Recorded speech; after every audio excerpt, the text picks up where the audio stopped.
দেখেন, আমি যে তত্ত্বের কথা বলতেছি এই তত্ত্ব যে সঠিক তত্ত্ব তার প্রমাণ ভারতই আছে। ভারতের আরএসএস, শিবসেনা, বাজরাং দল, ঠিক আছে, এরা কিন্তু নিজেরা যেহেতু কট্টর উগ্র হিন্দুত্ববাদী বিশ্বাসী, ফলত তারা জানে যে কট্টর উগ্র হিন্দুত্ববাদ দিয়ে মানুষের ভোট নিয়ে তারা বিজয় অর্জন করে ক্ষমতা আসতে পারবে না।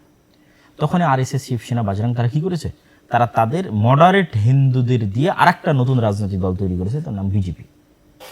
বিজেপি একটা রাজনৈতিক দল, এইটা সরাসরি উগ্র হিন্দুত্ববাদ তার মেইন মতাদর্শের মধ্যে আছে লিখিতভাবে এরকম নয়, বরং তারা আরএসএস কর্তৃক নিয়ন্ত্রিত হয়। আরএসএস কট্টর উগ্রবাদ, তারা বাজরং দল, শিবসেনা কর্তৃক নিয়ন্ত্রিত, তারা কট্টর উগ্রবাদ। কিন্তু বিজেপি তারা সাধারণ হিন্দু, খুব যে হিন্দু ধর্মকে খুব ভালোভাবে মেনে চলে, খুব আল্লাহ মানে তাদের হিন্দু ধর্মের দিক থেকে খুব হিন্দু ধর্ম মেনে চলে এরকম কিন্তু সতী সাধু এরকম কিন্তু নয়, ঠিক আছে।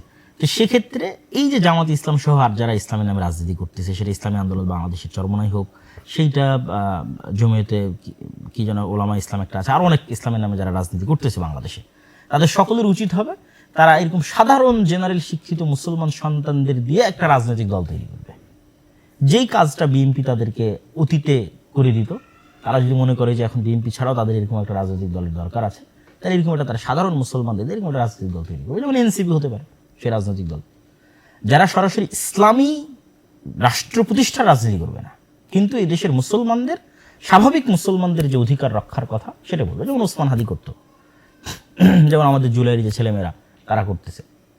এই ধরনের ছেলে মেয়েদেরকে যদি আপনি এগিয়ে দেন, তাহলে এরা হচ্ছে একটা কাল্ট ফিগারও তৈরি করতে পারবে, কেননা যেহেতু সে সরাসরি ইসলামী নয়, ফলত এখানে ফতোয়া ফারাইজ আসবে না, মাসলাক আসবে না, মতবাদ আসবে না, আদর্শ আসবে না, শিরক বেদাত আসবে না, মানে এইগুলো নিয়ে মুসলমানদের ইসলামী দলগুলোর মধ্যে যে গণ্ডগোল সেগুলো আসবে না, তাহলে কাল্ট ফিগার একটা তৈরি করতে পারবে। 2 নম্বর, যেহেতু তারা সরাসরি ইসলামী নয়, মডারেট সাধারণ মুসলমান, সেহেতু তারা ডিপ স্টেটের আস্থা অর্জন করতে পারবে। ডিপ স্টেট যেগুলো নিয়ে অ্যালার্জেটিক, সেগুলোর বিষয়ে তারা টুকটাক ম্যানেজও করতে পারবে।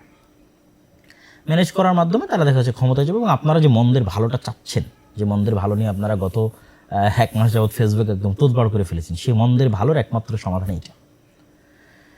সেক্ষেত্রে যত ইসলামের নামে গণতান্ত্রিক রাজনীতি দল আছে, এদের সবকে তাদের রাজনীতি অফ করে দিয়ে দাওয়াতি কাজ করতে হবে। তারা দাওয়াতি ফিল্ড তৈরি করবে, সন্তান তৈরি করবে, প্রজন্ম তৈরি করবে। আর ওই মুসলমানের সন্তানরা স্বাভাবিক, যতদিন অন্তত গণতান্ত্রিক সিস্টেম আছে ততদিন সেই গণতান্ত্রিক সিস্টেমে তারা রাজনীতি করবে। একজন ব্যক্তিকে ক্যারিশমাটিক লিডারশিপ মেনে তার অধীনে জোয়ার তৈরি করা, ক্যারিশমাটিক লিডারশিপ ছাড়া পৃথিবীতে শুধু গণতান্ত্রিক রাজনীতি নয়, কোনো বিপ্লবী কোনোদিন সাকসেসফুল হয়নি, কোনো বিপ্লবী কোনোদিন সাকসেসফুল হয়নি। তো ক্যারিশমাটিক লিডারশিপ যার কাল্ট ফিগার, আপনারা যারা ফ্যাসিজমের বিরুদ্ধে বলেন তারা বলেন যে কোনো কাল্ট ফিগার যেন তৈরি না হয়, কিন্তু আসলে কাল্ট ফিগার তৈরি না করলে আপনি রাজনীতি করতে পারবেন না। তাহলে আওয়ামী লীগের জন্য কাল্ট ফিগার কি? শেখ মুজিবুর রহমান। তাকে অবিসংবাদিত নেতা বানিয়ে, তাকে মর্যাদার সর্বোচ্চ পর্যায়ে পৌঁছিয়ে, তার আদর্শে আদর্শিত হওয়ার প্রেরণা জাগরিত করে তার নামে রাজনীতি করা, একটা নির্দিষ্ট কাল্ট ফিগারের তৈরি করে তার অধীনে রাজনীতি করা। যারা বিএনপি রাজনীতি করে তাদের জন্য কাল্ট ফিগার শুধু একটা নয়, 2টা, প্রেসিডেন্ট জিয়াউর রহমান, মরহুম প্রেসিডেন্ট, এবং বেগম খালেদা জিয়া। আমরা আল্লাহ সুবহানাহু ওয়া তাআলার নিকটে দোয়া করি আমাদের অতীতে চলে যাওয়া যারা রাজনীতিবিদ ছিলেন তাদের সকলের কোনো অকল্যাণ থাকলে আল্লাহ সেটি ক্ষমা করুক এবং তাদেরকে জান্নাতবাসী করুক, তাদের বিষয়ে আমরা কল্যাণের ধারণা রাখি। তো তাদের 2টা কাল্ট ফিগার, ফলত এই 2টাকে তাকদিস করার মাধ্যমে তারা তাদের রাজনীতি পরিচালনা করে। এই জায়গায় অন্য ইসলামী দলের তো সমস্যা আছে, জামাত ইসলামের সবচেয়ে বড় সমস্যা হচ্ছে জামাত ইসলামের যে কাঠামো, এই কাঠামোতে কখনোই কাল্ট ফিগার তৈরি হওয়া সম্ভব নয়। কেন এখানে ক্যাডার ভিত্তিক, যোগ্যতার ভিত্তিতে এখানে রাজনীতি হয়। কেউ খুব ভালো এই জন্য তার ছেলে রাজনীতিতে আসবে, এরকম কোনো ব্যবস্থাপনা এখানে নাই। এটা একটা ভালো দিক, কিন্তু কাল্ট ফিগার তৈরি না হলে গণতান্ত্রিক রাজনীতিতে আপনি সাকসেসফুল হতে পারবেন না। একজন ক্যারিশমাটিক লিডার লাগবে। যেমন এখন এনসিপির যারা রাজনীতি করতেছে তাদের মধ্যেও কিন্তু এখন পর্যন্ত কোনো একজন ক্যারিশমাটিক লিডার তৈরি হয়ে ওঠেনি যে সেই একজনের অধীনে সারা দেশের মানুষ একত্রিত হবে। আপনি যে কোনো বিপ্লব পৃথিবীতে দেখেন, পাকিস্তানের ইমরান খানের দিকে দেখেন অথবা ইরানের আয়াতুল্লাহ আল খামেনির দিকে দেখেন, যেখানেই দেখেন সেখানে একজনকে সবচেয়ে মহান এবং বড় করে তুলে ধরা হয় এবং তার পিছনে মানুষ একত্রিত হয়।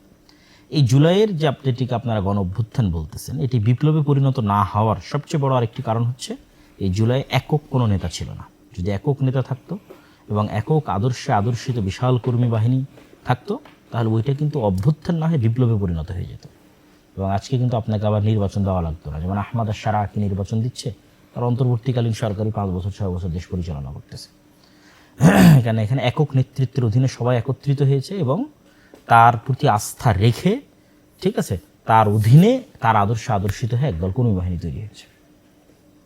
তাহলে যারা ইসলামের নামে রাজনীতি করতেছেন তাদের তো কোনো কাল্ট ফিগার নাই, আবার তারা শত মত আর দলে বিভক্ত, কত ফতোয়া তার হিসাব নাই। এর কাছে ও বিভ্রান্ত, ওর কাছে ও ভ্রান্ত, ওর কাছে ও বেদাতি, ওর কাছে ও শিরক। এগুলোর মধ্যে অবশ্যই কিছু সত্যতা কিছু থাকবেই, থাকবে না তা নয়। কিন্তু আমি সরাসরি আজকের আলোচনা কিন্তু আমি সরাসরি আপনাদের যে একজন ইসলামিক স্কলার সেই হিসেবে কিন্তু আলোচনা করতেছি না। আজকে বিশ্লেষণ করছি জাস্ট একজন গণতন্ত্রের রাজনীতির একজন কোর দেশের নাগরিক হিসেবে একটা বিশ্লেষণ করতেছি। দ্বিতীয় যেটি বড় বাধা যারা ইসলামের নামে রাজনীতি করছেন, তো ইসলামের নামে রাজনীতি করার প্রথম বাধা কি বললাম, যে আপনাদের কোনো কাল্ট ফিগার তৈরি হওয়া সম্ভব নয়, ঠিক আছে, জামাত ইসলামের নিজের ফ্রেমের কারণে সম্ভব নয়। আর ইসলামী দলগুলো সব বিভিন্ন মাযহাব মতবাদ আদর্শে, একজনের কাছে আরেকজন কাফের, আরেকজনের কাছে আরেকজন শিরক মুশরিক। ফলত এখানে কেউ একক নেতৃত্বের অধীনে এসে একত্রিত হবে সেটার কোনো পসিবিলিটি নাই বললেই চলে। আর ওই পসিবিলিটি যদি না থাকে কোনোদিন আপনি ক্ষমতায় যেতে পারবেন না। এটা just full stop, note down করে রাখবেন যারাই আপনার ইসলামের নামে রাজনীতি করতেছেন, গণতান্ত্রিক করেন অগণতান্ত্রিক করেন। 2 নম্বর ডিপ স্টেট, যেটা আপনারা খুব ভালোভাবে এই 2026-এর ইলেকশনের পরে দেখলেন যে কারচুপি এবং ইঞ্জিনিয়ারিংয়ের মধ্যে যে ডিফারেন্স, যে পার্থক্যটা, যে কারচুপি মানে দিনের বেলা গিয়ে ভোট কেন্দ্র দখল করা, ঠিক আছে, ভোট কেন্দ্র দখল করে জাল ব্যালট বাক্স ভরা, এটা হয়নি। কিন্তু ইঞ্জিনিয়ারিং, ফলাফল ঘোষণা, ইঞ্জিনিয়ারিং। তো ডিপ স্টেট যে শুধু ফলাফল ঘোষণা ইঞ্জিনিয়ারিং করবে বিষয়টি কিন্তু সেরকম নয়। ডিপ স্টেট আরও বহু ক্ষেত্রে তাদের প্রভাব থাকে। ডিপ স্টেট মানে ছায়া রাষ্ট্র। ছায়া রাষ্ট্র যদি আপনি আরও ভালোভাবে বুঝতে চান তাহলে বুঝতে পারবেন যে ডক্টর ইউনূস কেন সাকসেসফুলি কাজ করতে পারেনি, কেন বাংলাদেশের যে ডিপ স্টেট এইটা তাকে সাকসেসফুলি কাজ করতে দেয়নি। প্রতিটা রাষ্ট্রের ডিপ স্টেট থাকে, আমেরিকারও ডিপ স্টেট আছে। তো ওই ডিপ স্টেটের সক্ষতা শুধু জনসমর্থন দিয়ে হয় না। যেটা আমি বহুবার বলেছি যে আপনাদের 16 কোটি মানুষের ভোটের মূল্য প্রথম আলোর কাছে একটা খড়ের টুকরাও নয়। এই কথাটা আপনারা আমার বহু বক্তব্য শুনেছেন। কেন বলেছি এটা? কেন প্রথম আলো হচ্ছে ডিপ স্টেটের পার্ট, ঠিক আছে। তো এই জিনিসটা আপনাকে বুঝতে হবে যে ডিপ স্টেট মানে আপনারা সব 16 কোটি মানুষ ভোট দিয়ে দিলেন আর ডিপ স্টেট পরিবর্তন হয়ে গেল, এটা কিন্তু না। ডিপ স্টেট মানে বহু বাইরের এমবেসি, তাদের সাথে যোগাযোগ, দেশের মধ্যেকার অসংখ্য প্রতিষ্ঠান যেমন আর্মি, সেনাবাহিনী, ঠিক আছে, এস্টাবলিশমেন্টের মধ্যে যারা আছে, বড় বড় ব্যবসায়ী, এর মধ্যে মাফিয়ারাও থাকে, ঠিক আছে। এক কথা স্থায়ীভাবে যারা দেশের স্টেক হোল্ডার, বড় বড় শক্তিশালী প্রতিষ্ঠান, মিডিয়া হতে পারে, তো তাদের যতক্ষণ আপনি আস্থা অর্জন না করতে পারবেন, বহির্বিশ্বের সেনাবাহিনীর, দেশের অভ্যন্তরের শক্তিশালী প্রতিষ্ঠানের, ততক্ষণ 16 কোটি মানুষ ভোট দিলেও আপনি ক্ষমতা আসতে পারবেন না। এটা গণতন্ত্রের নিয়ম, গণতন্ত্রের একটা সিস্টেম, আপনাকে আসতে দেওয়া হবে না। এই সিস্টেম, এই কাঠামো যতদিন থাকবে ততদিন এটাই ঘটবে। তাহলে আপনাকে আস্থা অর্জন করতে হবে তাদের। তো সেক্ষেত্রে এখন আপনি বলবেন যে ভাই আপনি তো শুধু হতাশ করেন গণতন্ত্রের বিষয়ে, তাহলে যারা গণতন্ত্রের রাজনীতি করতে চায় তাদের কি কোনো আশার জায়গা নাই? আছে। যারা গণতন্ত্রের রাজনীতি করতে যান তাদের জন্য আজকে আমি নিরেট একদম খালেস অন্তরে একটা পরামর্শ দিই, গণতন্ত্রের রাজনীতি করেন, ইসলামের নামে গণতন্ত্রের রাজনীতি করলে কোনোদিন সাকসেসফুল হতে পারবেন না।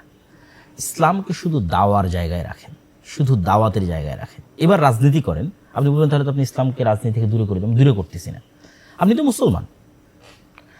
যারা বিএনপির জয়লাভ করলো তাদের মধ্যে কয়জন হিন্দু আছে? আপনি খুঁজে দেখেন, দেখি কয়জন হিন্দু আছে। জামাতের তো একজন হিন্দু ছিল। তাহলে বিএনপির যতজন বিজয় লাভ করলো তাদের 99% মুসলমান। শুধু কি মুসলমান, আমি এমন 2-1জনকে চিনি যারা 5 ওয়াক্ত সালাত আদায়কারী, 5 ওয়াক্ত সালাত জামাতের সাথে আদায় করে, মানে গণতন্ত্র বাদে অন্য আর সকল বিষয়ে সর্বোচ্চ বিশুদ্ধ আকীদা লালন করে, ঠিক আছে। এরকম অসংখ্য জনকে আমি চিনি যারা এই নির্বাচনে যারা জয়লাভ করে এসেছে বিএনপি থেকে। তাহলে আমি কি বলতেছি, আপনি গণতান্ত্রিক রাজনীতি করতে পারবেন, কিন্তু ইসলামের নামে রাজনীতি করে আপনি রাষ্ট্র ক্ষমতায় যেতে পারবেন না। তার 1 নম্বর পয়েন্ট আগে বলেছি, কারণ আপনি কাল্ট ফিগার তৈরি করতে পারবেন না, সকল ইসলামপন্থীকে একত্রিত করতে পারবেন না। 2 নম্বর পয়েন্ট বলেছি, আপনি কখনো ডিপ স্টেটের আস্থা অর্জন করতে পারবেন না। ফলত ইসলামের নামে রাজনীতি করে, মানে গণতান্ত্রিক রাজনীতি করে আপনি কখনো ইসলামের নামে ক্ষমতায় যেতে পারবেন না। এটা ফুল স্টপ। তাহলে আপনি তো মুসলমান, আপনি রাজনীতি করতে পারেন। আপনি জাস্ট ইসলামের আদর্শকে নিজের মধ্যে ধারণ করার চেষ্টা করবেন। এই গণতান্ত্রিক সিস্টেমের মধ্যে থেকে যতটুকু রাষ্ট্রের উপকার করা যায়, যতটুকু ন্যায় এবং ইনসাফ প্রতিষ্ঠা করা যায়, ততটুকু প্রতিষ্ঠা করার জন্য চেষ্টা করবেন। সেই রাজনীতি আপনি করবেন। যেমন অনেকেই আওয়ামী লীগের তুলনায় বিএনপিকে ভালো মনে করতেন, যে তারা হয়তো ইসলাম পন্থাকে ধারণ করে, তথা একজন মুসলিম এর যে আদর্শ সেটিকে ধারণ করে, তারা টুকটাক ধর্মীয় মূল্যবোধকে ধারণ করে তারা রাজনীতি করে। যেই রাজনীতি আপনারা এরদোগানের দেখতেছেন, যেই রাজনীতি আপনারা ইমরান খানের দেখতেছেন, যেই রাজনীতি আপনারা মালয়েশিয়াতে দেখতেছেন, এগুলো পূর্ণাঙ্গ ইসলামী রাজনীতি নয়। তো এগুলোকে আপনি একটাকেও পূর্ণাঙ্গ ইসলামী রাজনীতি বলতে পারবেন না। এগুলো কি রাজনীতি? এগুলো হচ্ছে ইসলামী ভাবধারায় উজ্জীবিত হয়ে একদল মুসলমানের রাজনীতি। যে মুসলমান পূর্ণাঙ্গ মুমিন নয়, সে ফাসেক মুমিন হতে পারে, ঠিক আছে, তার অন্য কোনো ত্রুটি থাকতে পারে, কিন্তু সে সরাসরি ইসলাম বিরোধী বিদ্বেষী কোনো আইন হোক এটা সে চায় না। আপনাকে আরও ক্লিয়ার করি, মুসলিম লীগের রাজনীতি কী ছিল? মুসলিম লীগ আলেম ওলামাদের দল ছিল নাকি? মুসলিম লীগের মিস্টার জিন্নার বিরুদ্ধে যে পরিমাণ আলেম ওলামা ফতোয়া দিয়েছে ওই সময় 46-47 সময়ে, যে পরিমাণ আলেম ওলামা ফতোয়া দিয়েছে, এই এখনও সে পরিমাণ আলেম ওলামা এই যারা ইসলামপন্থী নামে রাজনীতি করে তাদের নামে ফতোয়া দেয়নি। আপনি খুলে দেখেন, মুসলিম লীগের সব জেনারেল পড়ুয়া সাধারণ মুসলমান ছেলেপেলে ছিল। 2-1 জন আলেম ওলামা পরবর্তীতে যুক্ত হয়েছে। মিস্টার জিন্নার কথা বলা হবে, মিস্টার জিন্নাও আলেম না, আল্লামা ইকবালও আলেম না, এরা জেনারেল শিক্ষিত পড়ুয়া ছাত্র। এরা কি চাইছে? এরা চাইছে মুসলমানরা যেন স্বাধীন মতো বাস করতে পারে। কিন্তু ইসলামী রাষ্ট্র, পূর্ণাঙ্গ ইসলামী রাষ্ট্র কিন্তু তারা চায়নি, প্রতিষ্ঠিতও কিন্তু তারা করতে পারেনি। তারা কিন্তু মুসলমানরা যেন আলাদাভাবে স্বাধীনভাবে বসবাস করতে পারে। সেই রাজনীতিতে এখনও আছে, সেই রাজনীতি বাংলাদেশে এখনও আছে। এই যে জামাত ইসলামকে যারা, জামাত ইসলামের যে জোট, এই জোটকে যারা ভোট দিয়েছে, জামাত এনসিপির জোটকে, আপনি নিশ্চিত থাকেন এটা মুসলিম লীগের ভোট ব্যাংক। তথা 1947-এ যারা মুসলমানদের আলাদা দেশের জন্য ভোট দিয়েছিল, এরাই এই 2026-এ এসে বিভক্ত হয়ে কিছু বিএনপিকে ভোট দিয়েছে, কিছু জামাত এনসিপিকে ভোট দিয়েছে। এটা মুসলিম লীগেরই ভোট ব্যাংক। এবং শেখ মুজিবুর রহমান নিজেও কিন্তু মুসলিম লীগ করতেন, তারপর আওয়ামী মুসলিম লীগ। তো আপনাকে মাথায় রাখতে হবে কি, যে আপনি যদি বাংলাদেশে রাজনীতি করতে চান, আপনি ইসলামের নামে রাজনীতি করে, গণতান্ত্রিক ইসলামের নামে গণতান্ত্রিক রাজনীতি করে ক্ষমতায় আসতে পারবেন না। আপনাকে কিসে রাজনীতি করতে হবে?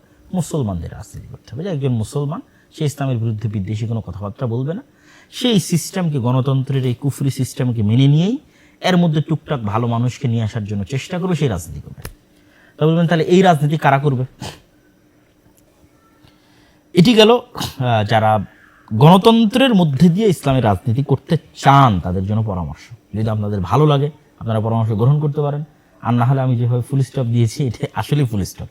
দেখেন, এই নির্বাচনেও জামাত ইসলাম কিন্তু চেষ্টা করেছে তার ইসলামী রাজনীতির খোলস থেকে বের হয়ে আসার। এটা ছাড়া তার কোনো উপায় ছিল না। মন্দিরে গেছে, তারপরে কত রকমের বক্তব্য, মূর্তি পূজার সাথে রোজার তুলনা, মানে একটা সেকুলার দলের মধ্যে যা যা অনুষঙ্গ থাকে তার সব কিছুই কিন্তু জামাত ইসলাম তার নিজের মধ্যে নিয়ে আসার জন্য কী করেছে? চেষ্টা করেছে। তাহলে কেন চেষ্টা করতেছে? সেটা অবশ্যই ডিপ স্টেটের আস্থা অর্জন করার জন্য, অবশ্যই সাধারণ জেনারেল শিক্ষিত মুসলমানদের আস্থা অর্জন করার জন্য। তাহলে আর ইসলামী দল রাখার কী দরকার?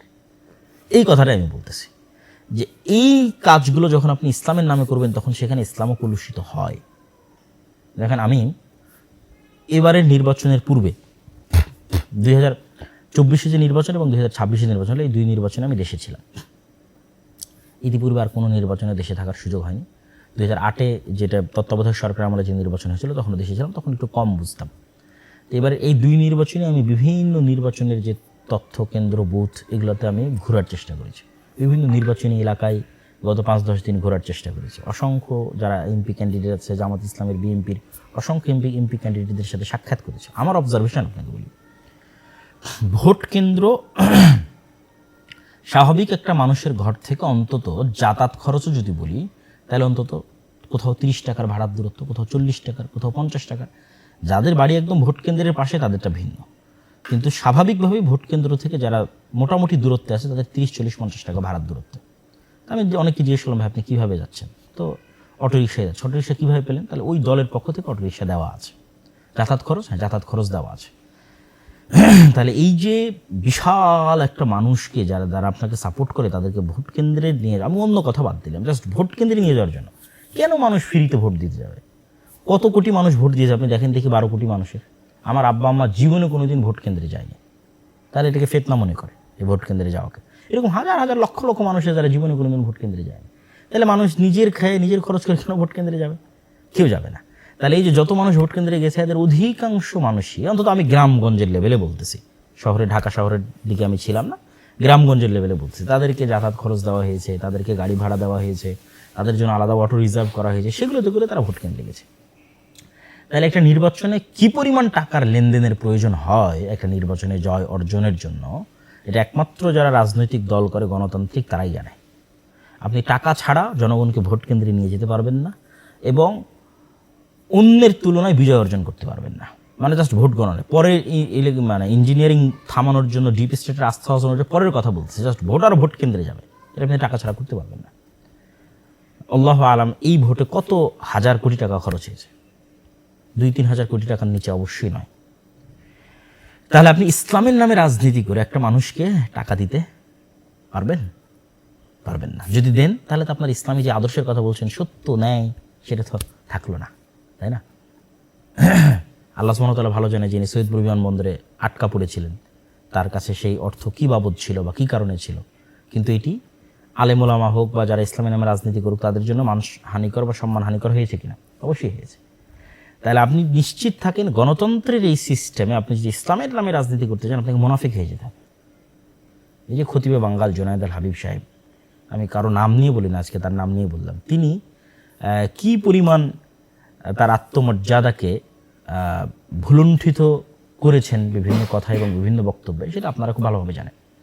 তাহলে এই পরিমাণ আত্মমর্যাদাকে ভুলুণ্ঠিত না করলে, এই পরিমাণ মানে যে কথা, যেটা আমি আমার পুরো কথায় তুলে ধরতে চাচ্ছি আর কি, যে এক কথায় আপনি গণতান্ত্রিক সিস্টেমের সাথে রাজনীতি করতে গেলে আপনাকে মুনাফিকের পথ অবলম্বন করতে হবে, আপনি জিততে পারবেন না। তাহলে কেন ইসলামের নামে এই কাজটা করবেন? এবং ইসলামের নামে যদি কাজটা করেন তবু জিততে পারবেন না। কেন বলেছি? ওই আগের দুটো পয়েন্ট, কাল্ট ফিগার তৈরি করতে পারবেন না, ডিপ স্টেট আস্থা অর্জন করতে পারবেন না। তাহলে কী করতে হবে? ইসলামকে আপনি দাওয়াতের জায়গায় রাখেন, আর সাধারণ মুসলমানের সন্তানদের দিয়ে দেন, যারা জেনারেল শিক্ষিত স্বাভাবিক তাদেরকে দিয়ে দেন এই রাজনীতির ময়দানে, তারা রাজনীতি করুক, তাদেরকে আপনারা পিছন থেকে সাপোর্ট দিতে পারেন। আরও একটা কথা বলি, ইসলামের নামে রাজনীতি করার আর একটা ক্ষতির দিক আপনাকে বলি। আপনারা আমার সাথে যে কোনোভাবে দ্বিমত করতে পারেন, আমি জাস্ট ওপেন খোলামেলা মনের কথা আপনাদের সাথে তুলে ধরতেছি। ইসলামের নামে গণতান্ত্রিক রাজনীতি করার একটা ক্ষতিকর দিক হচ্ছে মুসলমানদের কাছে ইসলামকে শত্রু বানানো হয়। গত 17 বছর যেমন আওয়ামী লীগ সরকার যে কোনো দাড়ি টুপি দেখলে মনে করতো যে মনে হয় আমার শত্রু, যে হয়তো রাজাকার অথবা জামাত অথবা শিবির, ঠিক আছে। এখন বিএনপি সরকারও যে ক্ষমতায় আসতেছে, সেও মনে করবে যে কোনো দাড়ি টুপিকে দেখলে তার অন্তরে কাজ করবে যে এই মনে হয় জামাত, এ মনে হয়, যেমন উনি তো বলেইছেন যে গুপ্ত, ঠিক আছে, এটা তার অন্তরে কাজ করবে, অথচ সে কিন্তু মুসলমান। তথা পুরো বিএনপিতে যারা আছে তারা সবাই মুসলমান। তাহলে বিএনপির এই সমস্ত মুসলমান নেতাদেরকে আমরা ইসলামের শত্রু বানিয়ে দিলাম। আমরা যদি ইসলামের নামে রাজনীতি না করে স্বাভাবিক রাজনীতি করতাম, তাহলে কিন্তু শুধু মুসলমানদের রাজনীতি করতাম, তাহলে কিন্তু ইসলামকে শত্রু বানানো হতো না। যে কোনো দাড়ি টুপিওয়ালা মানুষকে দেখলে কিন্তু তারা শত্রু মনে করতো না। আমরা যদি দাওয়াতের মাঠে থাকতাম এবং সাপোর্ট দিতাম, এরকম কোনো একটা দল তৈরি করে দিতাম, যেমন আমি উদাহরণ দিয়েছি বিজেপি এবং আরএসএসের, যেমন আমি উদাহরণ দিয়েছি যে এখনকার ইসলামী রাজনৈতিক দলগুলো পারে এনসিপিকে সামনের দিকে এগিয়ে দিতে, যে বাবা তোমরাই রাজনীতি করো, আমরা দাওয়াত দিয়ে ফিল্ড তৈরি করে দেবো, তোমাদেরকে সকল প্রকার সাপোর্ট দেবো, রাজনীতি তোমরা করো। এনসিপির ছেলেদের কথা বলতে পারেন আপনারা। তো এইগুলো আপনাদের জন্য পরামর্শ। ইসলামের নামে রাজনীতি করতে গিয়ে আমরা মুসলমানদের কাছেই ইসলামকে শত্রু বানিয়ে ফেলতেছি, এটার একটা দীর্ঘমেয়াদী ক্ষতিকর প্রভাব আছে। তাহলে আমি যারা গণতন্ত্রের রাজনীতি করে তাদেরকে আমি হতাশও করছি না, কিন্তু তাদেরকে সমাধানও দিচ্ছি।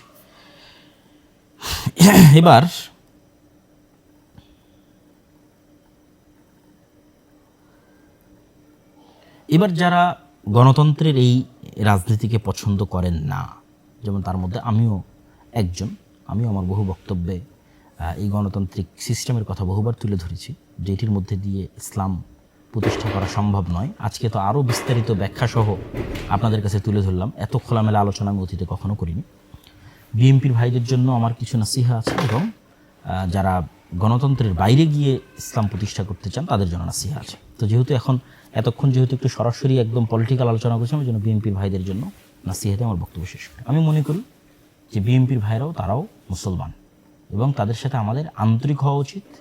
তাদের সাথে আমাদের, যারা ইসলামের নামে রাজনীতি করছেন, যারা মুসলমানদের রাজনীতি করছেন, তাদের শত্রুতাপূর্ণ যে মনোভাব, এটা দিন শেষে আমাদের ইসলামকে ক্ষতিগ্রস্ত করবে।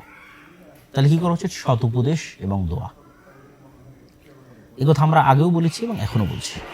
এবং এই সৎ উপদেশ এবং দোয়ার জায়গা থেকে বিএনপির যারা দায়িত্বশীল, যারা নেতৃস্থানীয় আছেন, তারেক রহমান সাহেবের সাথে আমার যখন দেখা হয়েছিল, তখন আমি তার কাছে এই কথাগুলো তুলে ধরেছিলাম। আজকেও আমি একটি কথা বলে বিএনপির ভাইদের শেষ করব, তাদের প্রতি নসিহত, সেটি হচ্ছে বিভাজনের রাজনীতি না করা। গণতন্ত্রের রাজনীতির একটা বড় অনুষঙ্গ হচ্ছে বিভাজনের রাজনীতি। আর বাংলাদেশের, ভারতের রাজনৈতিক বয়ান হচ্ছে মুক্তিযোদ্ধা বনাম রাজাকার। অবশ্যই 47 যেমন আমাদের ইতিহাসের অন্যতম গুরুত্বপূর্ণ অংশ, 71 আমাদের ইতিহাসের অন্যতম গুরুত্বপূর্ণ অংশ, 24 আমাদের ইতিহাসের অন্যতম গুরুত্বপূর্ণ অংশ, কিন্তু এটিকে বেস বানিয়ে কারোর সাথে চিরন্তনভাবে শত্রুতা তৈরি করে রাখা, দেশেরই নাগরিকদের একটা অংশকে বৈষম্যের শিকার করা, এটা দেশকে ধ্বংস করে দেয়। তো অন্তত অতীতের সরকার যে ভুলগুলো করেছে, আপনারা সেই ভুলগুলো যদি না করেন, আপনারা যদি দেশের মধ্যে বিভাজনের রাজনীতি তৈরি না করেন, উদারতা দেখান, আশা করি যে আল্লাহ সুবহানাহু ওয়া তাআলা আপনাদের শাসনে কল্যাণ দিতে পারে। জুলম না হলে, বিভাজনের রাজনীতি তৈরি না হলে আল্লাহ সুবহানাহু ওয়া তাআলা এটির মধ্যে বরকত দিতে পারে। তো এই ছোট্ট আপনাদের জন্য পরামর্শ যে যারা আপনারা বিজয়ী হয়েছেন তারা অবশ্যই পরাজিতদের প্রতি ইনসাফ করবেন, যেটা ওসমান হাদি বলতো যে আমি আমার শত্রুর সাথেও ইনসাফ করতে চাই। তাহলেই দেখবেন একটি উন্নত মানের চমৎকার একটি ইনসাফের বাংলাদেশ আমরা তৈরি করতে পারছি। এই আশা আমরা আপনাদের কাছে রাখি এবং আমাদের এই কল্যাণকামিতাও থাকবে। আলহামদুলিল্লাহ, আমরা ব্যক্তিগতভাবে আমরা কখনো না কোনো রাজনৈতিক দলের পক্ষে অবস্থান নিয়েছি, না কোনো রাজনৈতিক দলের বিপক্ষে অবস্থান নিয়েছি। আমরা সবসময় যেটা কোরআন এবং হাদিসের আলোকে সত্য এবং সঠিক মনে হয়েছে আমাদের কাছে, সেটি নাসিহা হিসেবে, তত্ত্ব হিসেবে, উপদেশ হিসেবে দেশ ও জাতির কাছে তুলে ধরেছি এবং আমরা আমাদের জায়গায় কোরআন এবং হাদিস অনুযায়ী যেটি খেদমত করার প্রয়োজন মনে করেছি, আল্লাহ সুবহানাহু ওয়া তাআলার সন্তুষ্টির জন্য সেই খেদমত করছি এবং করে যাচ্ছি। এবার সর্বশেষ পয়েন্ট, যারা গণতন্ত্রের বাইরে গিয়ে ইসলামের বিজয় দেখতে চান, আপনাদের কাজ কি? আপনাদের সবচেয়ে বড় কাজ, যেটা আমি আমার বহু বক্তব্যে বলেছি এবং আজকেও বলছি, আমার এই কথা কখনো চেঞ্জ হবে না, যে ঈমান বিল গায়বে ইয়াকিন, পরকালে চরম লেভেলের আস্থা এবং বিশ্বাস, ন্যায়পরায়ণতার চর্চা ছোটোবেলা থেকেই, একদম ঘর থেকেই, সমাজ এবং পরিবার থেকেই ন্যায়পরায়ণতার চর্চা তৈরি করা এবং শুরু করা, এবং 3 নাম্বার শক্তিশালী প্রতিষ্ঠান। যেমন এই যে নির্বাচনের সময় দেখলেন যে যারা জামাত এনসিপি জোটে ছিল তাদের কি হাহাকার, যে তাদের কোনো পত্রিকা নাই, তাদের কোনো নিউজ চ্যানেল নাই, তাদের কোনো নিউজ পেপার নাই, ঠিক আছে, জাস্ট ফেসবুকে কয়েকটা হাতে গোনা পেজ। তাহলে শক্তিশালী প্রতিষ্ঠানের কিন্তু অভাব আছে। তো ওসমান হাদি বলতো যে জীবন দেওয়া অনেক সহজ, কিন্তু বাস্তবে কোনো কিছু করা এটা কঠিন। আমাদের করার লোক লাগবে, জ্ঞান অর্জনের লোক লাগবে, প্রজন্ম তৈরি করার লোক লাগবে। আর যারা গণতন্ত্রের বাইরে গিয়ে ইসলাম প্রতিষ্ঠা করতে চান, তাদের জন্য আমার কথা হচ্ছে, কোনো কিছুর পরিপূর্ণ ধ্বংস ছাড়া কোনো কিছুর পরিপূর্ণ উত্থান হয় না। আমি বিল্ডিংটা রেখে দিয়ে এখানে আরেকটা নতুন বিল্ডিং, যেটা এর সাথে যায় না, নতুন ভিন্ন ডিজাইন কেমনে বানাবো বলেন? আমি এই বিল্ডিংয়ের ডিজাইন রেখে এখানে প্লাস্টার করতে পারি। এখানে যদি সম্পূর্ণ ভিন্ন ডিজাইনের একটা বিল্ডিং বানাতে চাই, তাহলে আগের ডিজাইনটা ভেঙে ফেলতে হবে, কিছু করার নেই। তাহলে গণতন্ত্রের পূর্ণাঙ্গ পতন ছাড়া, আপনারা যারা পূর্ণাঙ্গ ইসলাম চান, আপনাদেরটা সম্ভব নয়। এই জন্য আমি বলেছি যে 36শে জুলাই গণতন্ত্রের পতন ঠেকানো হয়েছে। এটা আমাদের কাছে মনে হয়েছে শেখ হাসিনার পতন, জি না, শেখ হাসিনার পতন না, শেখ হাসিনাকে সরিয়ে ফেলার মাধ্যমে গণতন্ত্রের পতন ঠেকানো হয়েছে। কেন, তখন যদি শেখ হাসিনা থাকতো এবং আর্মি যদি অস্ত্র উঠাতো, তাহলে ওই দিন গণতন্ত্র ডেড বডি হয়ে যেত, অলরেডি আইসিইউতে ছিল, পরিপূর্ণরূপে মারা যেত। বাংলাদেশে একটা গৃহযুদ্ধ তৈরি হতো, সেই গৃহযুদ্ধের পরে আপনি দেখতেন যে এখানে পূর্ণাঙ্গ ইসলাম প্রতিষ্ঠা হয়েছে। তো পূর্ণাঙ্গ পতন ছাড়া পূর্ণাঙ্গ উত্থান হয় না। তবে তা আপনি বলবেন যে তাহলে কি আমরা নিজে থেকে পূর্ণাঙ্গ পতন করবো? জি না, ইসলামে সবসময় মানুষের জান, জীবন এবং মালের নিরাপত্তা সর্বাগ্রে। এটির উপরে ইসলামে কিছুই নাই, মানুষের জীবনের চাইতে আর কিছু নাই উপরে। তাহলে মানুষের জান, জীবন এবং মালের নিরাপত্তার জন্য আপনাকে আপনার যে কাজটা, আপনার জায়গার যে কাজটা, সেটা করে যেতে হবে। আপনার জায়গার কাজ কি? ঈমান বিল গায়বে ইয়াকিন তৈরি করা, পরকালে আস্থা তৈরি করা, ন্যায়পরায়ণতার চর্চা একদম ঘর থেকে শুরু করা, বোনকে সম্পত্তি ঠিকভাবে দিচ্ছেন কিনা, আশেপাশে কেউ অন্যায় করলে প্রতিবাদ করা। আমরা তো প্রতিবাদ করি না, আমরা আল আমরু বিল মারুফ ওয়ান নাহি আনিল মুনকার করি না। আল আমরু বিল মারুফ ওয়ান নাহি আনিল মুনকারের চর্চা বাড়ানো, একদম গ্রামগঞ্জ লেভেল থেকে আল আমরু বিল মারুফ ওয়ান নাহি আনিল মুনকারের চর্চা বাড়ানো এবং শক্তিশালী প্রতিষ্ঠান তৈরি করা। বৈঠকি দানে অংশগ্রহণ করব। দ্বিতীয়ত, যার পক্ষে যেভাবে সম্ভব, কুমিল্লা অঞ্চলের যত মানুষ প্রবাসে আছেন সবার প্রতি যত আহ্বান থাকবে, আপনারা হোয়াটসঅ্যাপ গ্রুপের মাধ্যমে একত্রিত হয়ে, আমেরিকা হন, ইউরোপ হন, সৌদি, দুবাই, কুয়েত, কাতার, বাহরাইন, যে যেখানে আছেন, হোয়াটসঅ্যাপ গ্রুপের মাধ্যমে একত্রিত হয়ে ভাইয়েরা যে পার স্কোয়ার ফিট কত টাকা যেন নির্ধারণ করেছেন, 2500 টাকা সর্বনিম্ন 2500 টাকা, এবং সর্বোচ্চ যতদূর সম্ভব তারা 6 থেকে 7 মাস সময় নিয়েছে।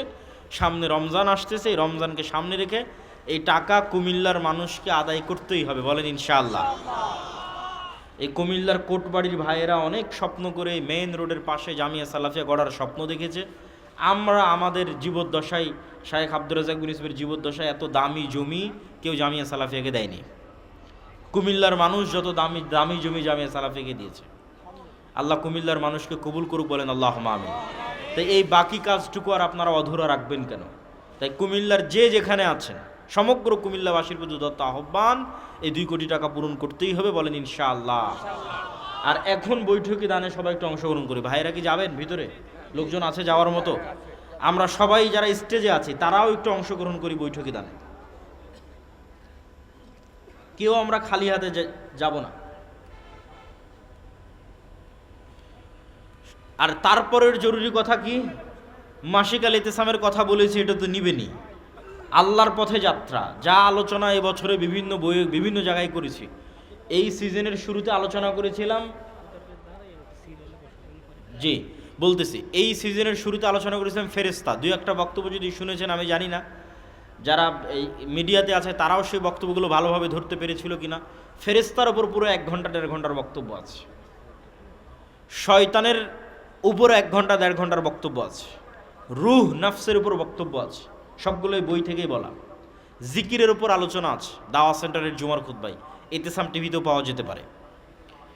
তো এই বইয়ে অসংখ্য গুরুত্বপূর্ণ আলোচনা আছে যা মানুষকে আল্লাহর সাথে কানেক্টেড করবে। এই বইয়ের কাজ কি?